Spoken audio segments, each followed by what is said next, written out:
अगर आप हमारे चैनल पे नए हो तो चैनल को सब्सक्राइब करना ना भूलें और बेल आइकन पे क्लिक करें जिससे कि आप हमारी वीडियोस सबसे पहले देख सकेंगे। इस कहानी की लेखिका अंकिता मास्टर है। हाय, मैं मायशा हूँ। मैं इंदौर में रहती हूँ। मैं 18 साल की हो चुकी थी।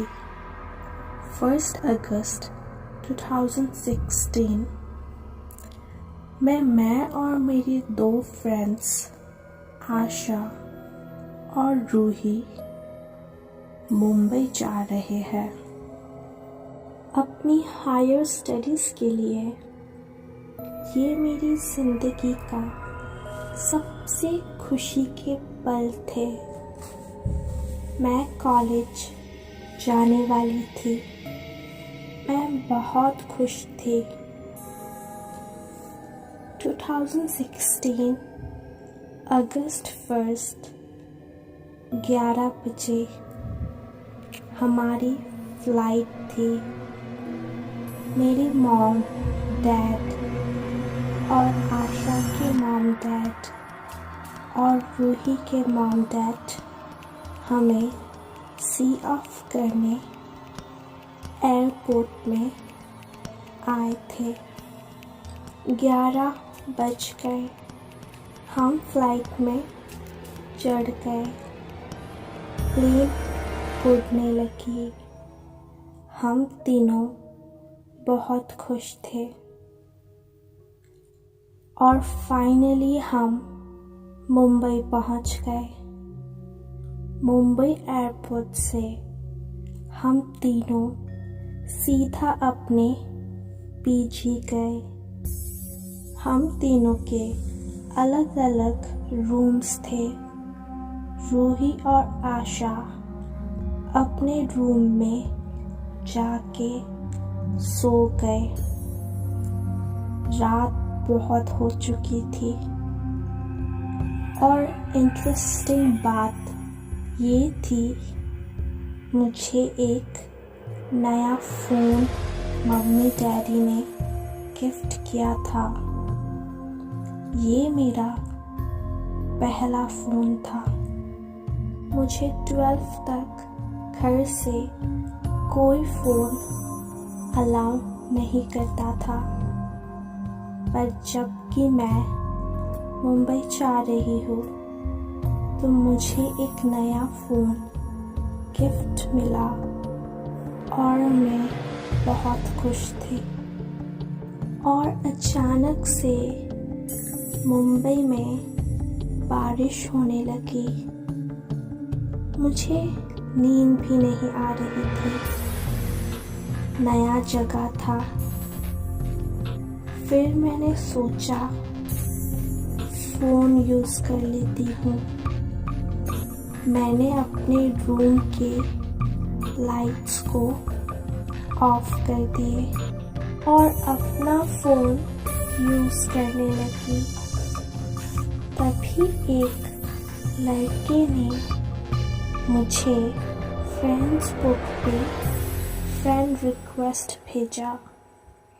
मैंने जाके उसका प्रोफाइल चेक किया और मुझे वो अच्छा लगा और मैंने उसका फ्रेंड रिक्वेस्ट झट से एक्सेप्ट कर लिया और मैं फ़ोन को रख कर सो गई। 3 अगस्त की मॉर्निंग मैं कॉलेज के लिए रेडी हो गई। मैं रिया और आशा के साथ कॉलेज गई और कॉलेज का पहला डे बहुत अच्छा गया। फिर हम अपने पीजी में वापस आ गए। शाम के 7:30 बज चुके थे और जब मैंने अपना फ़ोन चेक किया तब मुझे एक लड़के ने फ्रेंड्स बुक पर मैसेज किया हुआ था। उसने मुझे हाय मायशा मैसेज किया था। ये वो लड़का था जिसने कल रात मुझे फ्रेंड्स बुक पर फ्रेंड रिक्वेस्ट भेजा था। उस लड़के का नाम ईशान था। मैंने उसे हेलो रिप्लाई किया। उसने पूछा कहाँ रहती हूँ मैं, और मैंने उसे अपने बारे में बताया। और मैंने भी उससे पूछा और उसने भी मुझे बताया कि वो दिल्ली में रहता है और वो भी 18 साल का ही है। ऐसे ही मेरी और ईशान की बातें होने लगी। पूरे 1 महीने हो गए और सितंबर 7 के दिन ईशान ने मुझसे अपना व्हाट्सएप नंबर मांगा और मैंने ईशान को अपना व्हाट्सएप नंबर दे दिया। फिर मैं और ईशान व्हाट्सएप में बातें करने लगे। मैं और ईशान हर रोज़ रात को वीडियो कॉल में बातें करने लगे। मुझे लगता था ईशान मुझसे प्यार करने लगा है और कहीं ना कहीं मैं भी ईशान से प्यार करने लगी थी। पर हम दोनों ने एक दूसरे से ये नहीं कहा था कि हम दोनों एक दूसरे को चाहने लगे हैं। हम बस फ्रेंड्स की तरह बातें करते थे। पर मेरी ज़िंदगी में अजीब चीज़ों की शुरुआत होने लगी। 4 अक्टूबर 2016 अचानक 1 हफ्ते के लिए ईशान ने मुझसे बात करना बंद कर दिया और ईशान अकेले वहाँ दिल्ली में रेंट में रहता था। मेरे पास ईशान के अलावा और किसी भी उसके रिलेटिव का नंबर नहीं था। ईशान को मैंने बहुत मैसेजेस किए, कॉल किए, पर ईशान का फ़ोन भी ऑफ आ रहा था। 1 हफ्ते से ईशान और मेरी बात नहीं हो रही थी। मैं बहुत ही सैड थी। कॉलेज में जाती थी पर मेरा मन नहीं लगता था। 12 अक्टूबर रात के 12 बजे थे। ईशान से बात ना होने पर मुझे नींद भी नहीं आ रही थी। तभी मुझे एक मैसेज आया और जब मैंने फ़ोन देखा वो मैसेज ईशान का था। मैं तो बहुत खुश हो गई। मैंने ईशान को वीडियो कॉल किया। 2 बार ईशान ने मेरा वीडियो कॉल नहीं उठाया और मैंने फिर उसे दोबारा वीडियो कॉल किया। तीसरी बार में ईशान ने रिसीव किया पर ईशान का स्क्रीन ब्लैक आ रहा था। मैंने ईशान को आवाज लगाई। तभी मुझे ऐसा लगा कि एक सफेद साया कैमरे के आगे से चला गया।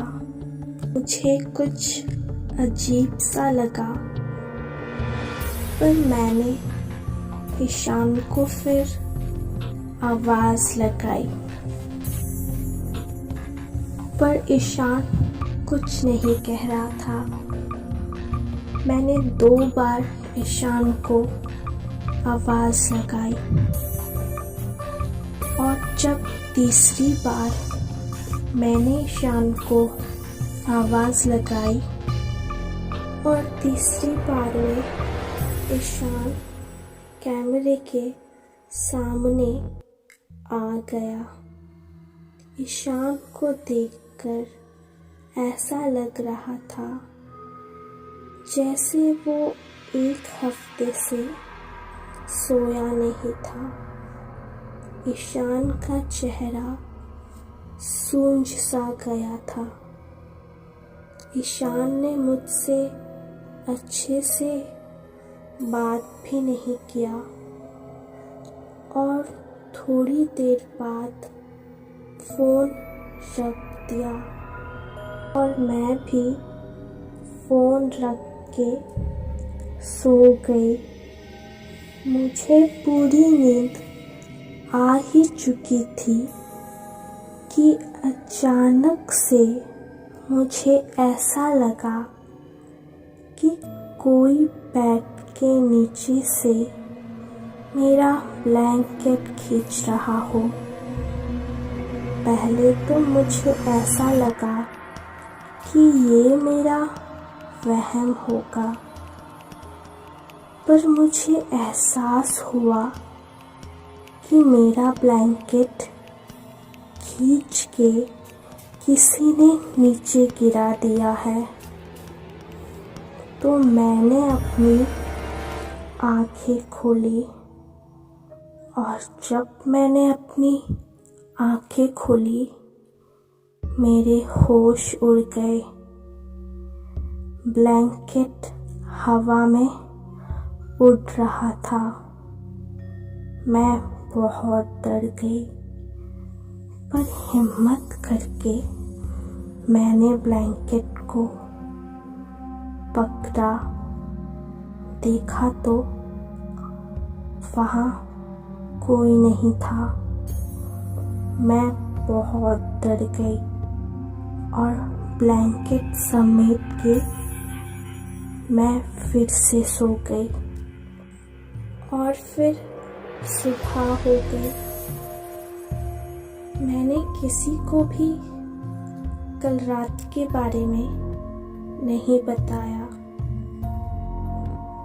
और अभी तक ईशान का एक भी मैसेज नहीं आया था, ना ही कॉल। और फिर मैं रूही और आशा के साथ कॉलेज चली गई। फिर मैं घर आ गई। देखते ही देखते रात के 10 बज चुके थे, पर अभी तक ईशान का कोई मैसेज नहीं आया था। मैं सोने चली गई। ईशान से बात किए बिना मुझे नींद नहीं आ रही थी और मैं ईशान के बारे में ही सोचते सोचते सोने की कोशिश कर रही थी।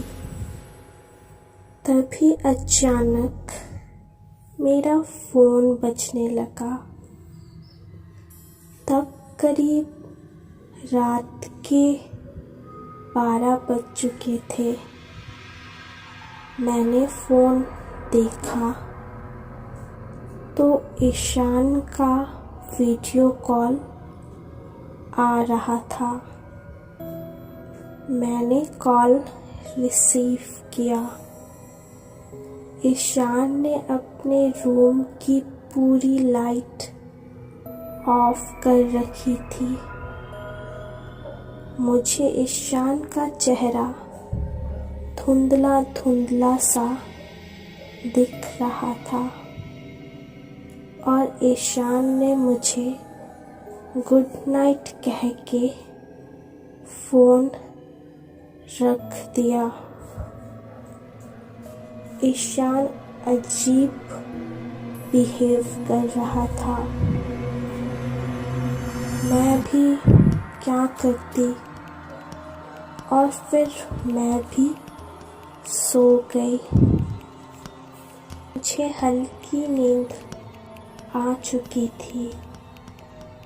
तभी अचानक किसी ने मेरी रूम के दरवाजे को खटखटाया। मैं उसे नज़रअंदाज करते हुए फिर सोने की कोशिश करने लगी। तभी दरवाज़ा खटखटाने की आवाज़ बंद हो गई। मुझे थोड़ी चैन मिली। फिर मैं सोने की कोशिश करने लगी और फिर अचानक मेरा बेड हिलने लगा। मैं पूरी डर गई और फिर अचानक से मुझे ऐसा लगा कि कोई मेरे कानों के सामने आके कह रहा है, दरवाज़ा खोलो, दरवाज़ा खोलो, दरवाज़ा खोलो। मैं तो डर से पसीना पसीना हो गई। फिर भी हिम्मत जुटा के मैं धीरे धीरे डरते डरते दरवाज़ा खोलने गई। जैसे ही मैंने दरवाज़ा खोला, मेरी तो जान ही निकलने वाली थी। मैंने देखा दरवाजे के सामने एक लटकता हुआ बिना सिर वाला मुर्दा इंसान और मैं जोर जोर से चिल्लाई। तभी किसी ने मेरे मुंह पे पानी छिटकाया और मेरी आँख खुल गई। मैंने देखा तो मुझे अपनी आँखों के सामने आशा और रूही दिखाई दे। रूही और आशा ने पूछा, क्या हुआ? इतना क्यों चिल्ला रही थी? बुरा सपना देखा था क्या? मैंने मन ही मन में सोचा, शुक्र है वो सपना था। ऐसे करते करते 2 हफ्ते हो गए और ईशान मुझसे हमेशा बस रात के 12 बजे ही बात करता था और हमेशा रात को मेरे साथ कुछ न कुछ डरावना हादसा होता रहता था। ईशान भी बहुत बदल गया था। हमारी बातें पहले जैसी नहीं हो रही थी। नवंबर 3 ईशान का बर्थडे था। मैंने सोचा मैं 2 नवंबर को ही दिल्ली के लिए निकलूंगी आशा और रूही के साथ और फिर 12 बजे ईशान को सरप्राइज दूंगी और मैं रूही और आशा को लेकर दिल्ली के लिए निकल गई और फिर मैं दिल्ली पहुंच गई। रात के करीब 8 बज चुके थे। ईशान के बताए हुए एड्रेस में मैं, रूही और आशा पहुंच गए। हम तीनों ईशान के रूम के बाहर थे। हम वहाँ खड़े थे। मैंने दरवाज़ा नॉक किया पर ईशान ने दरवाज़ा नहीं खोला। मैंने फिर डोरबेल बजाई, फिर भी कोई रिस्पॉन्स नहीं आया। रूही और आशा ने मुझे कहा कि ईशान को कॉल करो और उसे कहो दरवाज़ा खोल दे। और मैंने ईशान को कॉल किया पर ईशान का फ़ोन ऑफ आ रहा था। हम कभी ईशान का दरवाज़ा नॉक कर रहे हैं या तो कभी ईशान के बेल को बजा रहे हैं, पर कोई रिस्पॉन्स नहीं आ रहा था। हमने सोचा आसपास के लोगों को पूछते हैं। हम ईशान के रूम के सामने वाले रूम में जाके नॉक करने लगे। तभी एक अंकल ने दरवाज़ा खोला। उन्होंने पूछा क्या हुआ? मैंने बोला अंकल, ईशान का दरवाज़ा हम कब से नॉक कर रहे हैं पर वो दरवाज़ा नहीं खोल रहा है।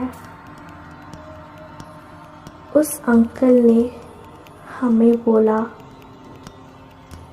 ईशान नहीं दिखाई दे रहा है। करीब 1 महीने ही हो गए। मुझे तो लग रहा था कि वो अपने घर गया होगा।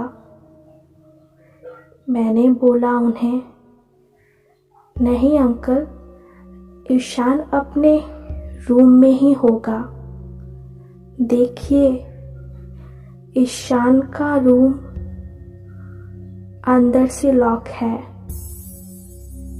तभी उन्होंने बोला हाँ, ये तो सही बात है। और उन अंकल ने और आसपास के लोगों को इकट्ठा किया और सब मिलके ईशान के रूम के दरवाजे को तोड़ने लगे।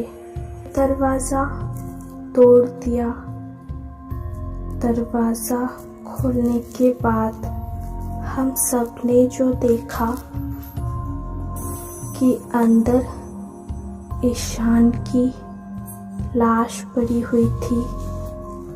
मेरे तो जैसे पैर से ज़मीन खिसक गई हो।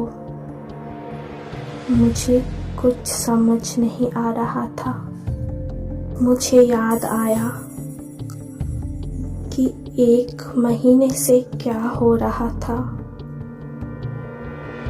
सिर्फ रात के 12 बजे ही ईशान मुझसे बात कर रहा था और जो भी सपने मुझे आ रहे थे, मुझे सब समझ आ रहा था।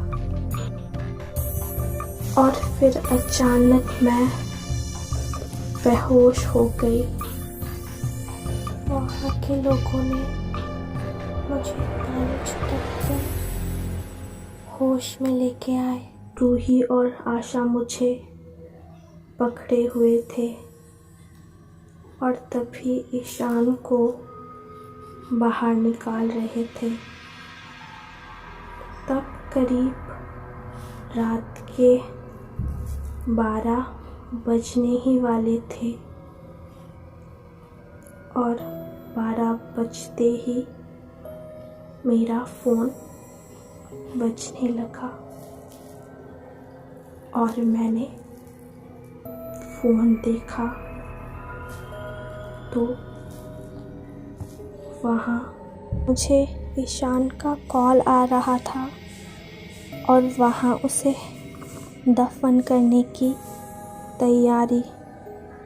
मुझे तो बहुत डर लग रहा था कि एक मरा हुआ इंसान मुझे कैसे कॉल कर सकता है, पर ये सब हो सकता है।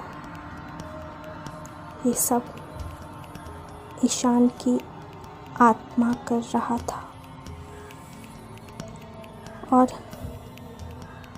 हिम्मत करके मैंने कॉल रिसीव किया और वीडियो कॉल पे हर रोज़ की तरह ईशान का धुंधला चेहरा दिख रहा था। मैं बहुत ज़्यादा डर गई थी। मुझे कुछ समझ नहीं आ रहा था कि मैं क्या करूं और मैंने कॉल कट कर दिया और मैंने अपने फ़ोन को ईशान के साथ साथ ही दफन कर दिया। तब से लेके आज तक मुझे फिर कभी भी ईशान का कॉल नहीं आया, ना ही कभी मुझे रात को बुरे सपने आए।